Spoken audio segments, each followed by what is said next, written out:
times. Oh yeah, definitely. If you're heading out earlier in the morning though, or later in the evening, it could be on the chilly side, no matter what you're doing, if you're going to the botanical gardens or even a football game. Right now we've got temperatures hovering in the low 70s and middle 60s in a couple of places. I've got us at 70 degrees here in Corpus Christi.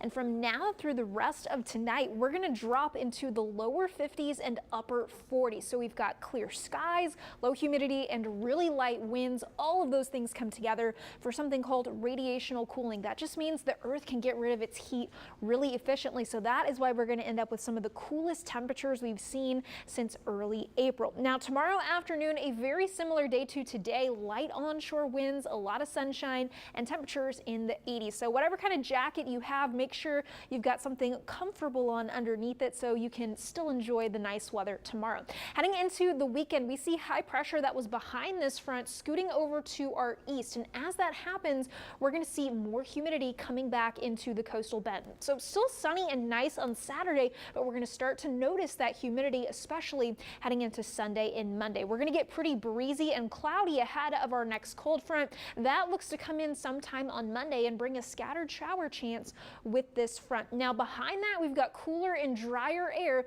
and we're not necessarily going to be all that much cooler heading into Tuesday right after the front. It's once we head into Wednesday and Thursday, especially because we see colder air coming into the coastal bend. So forecast models are a little split here. One of them wants to keep a bigger low pressure to the north and just kind of emphasize some colder air coming down into the coastal bend. Another one keeps it over to the Four Corners, and when that happens, our winds flip back on shore, and then it pushes a second front into the coastal bend.